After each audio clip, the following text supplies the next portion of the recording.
Assalamualaikum warahmatullahi wabarakatuh. Bagaimana kabarnya anak-anak? Alhamdulillah baik. Mari sebelum kita mulai pelajaran hari ini, kita awali dengan doa bersama. Bismillahirrahmanirrahim. Rabbishrah li sadri wa yassir li amri wahlul 'uqdatam min lisani yafqahu qawli. Rabbi zidni 'ilman nafi'an mubarakan. Amin ya rabbal alamin. Terima kasih. Kita mulai pelajaran hari ini. Kita mengangkat hadis tentang takwa. Mata pelajaran Al-Quran hadis.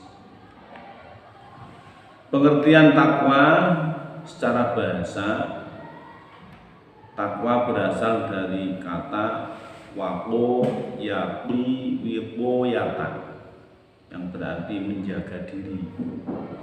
Secara istilah, takwa adalah takut kepada Allah Subhanahu wa Ta'ala dengan kesadaran menjalankan perintah dan menjauhi larangannya. Sebutan untuk orang-orang yang bertakwa adalah muttaqin. Jadi takwa merupakan suatu pekerjaan, aktivitas orang yang mengerjakan dinamakan muttaqin. Jadi kita harus berusaha menjadi orang yang muttaqin agar kita termasuk hamba-hamba Allah yang dipilih, karena takwa merupakan modal dasar. Inna khairaz zad at-taqwa. Sebagus-bagus bekal hidup adalah takwa. Hadis takwa merupakan dasar. Diriwayatkan dari Abu Dzar, an Abi Dzarrin qala Rasulullah sallallahu alaihi wasallam, ittaqillaha haitsuma kunta wa atbi'is sayyi'atal hasanata tamhuha wa khaliqin nas bi khuluqin hasanin, rawahu Tirmidzi. Artinya, diceritakan dari Abu Dzar berkata bahwasanya Rasulullah Shallallahu Alaihi Wasallam bersabda, bertakwalah kepada Allah dimanapun engkau berada, dan hendaklah setelah melakukan kejelekan engkau melakukan kebaikan yang dapat menghapusnya, serta bergaulah dengan orang lain dengan akhlak yang baik. Hadis riwayat Imam Tirmidzi. Untuk mengetahui makna dari hadis tersebut, sebaiknya kita mengetahui mufradat atau kosakata dari hadis tersebut.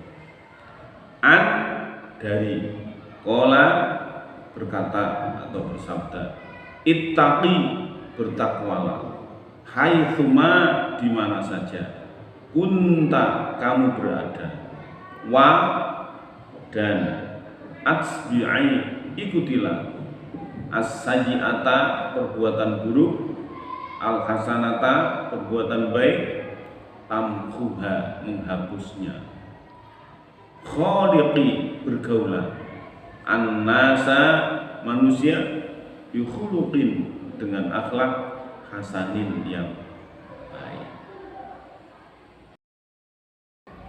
Kandungan isi hadis tentang takwa tersebut dapat diklasifikasikan menjadi 3. 1. Perintah untuk bertakwa kepada Allah. 2. Perintah untuk berbuat baik. 3. Perintah untuk berakhlak mulia. Yang pertama, perintah bertakwa kepada Allah.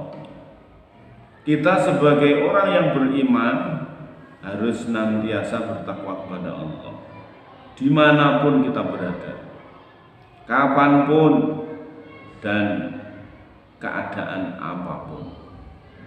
bertakwa dengan menjalankan perintah Allah serta menjauhi larangannya. Kita sebagai orang Islam harus menjadi orang yang bertakwa, karena yang dinilai oleh Allah di hadapannya adalah karena takwanya, bukan karena kekayaan atau kecerdasan atau yang lain. Dan orang-orang yang bertakwa akan mendapat jaminan surga kelak di akhirat.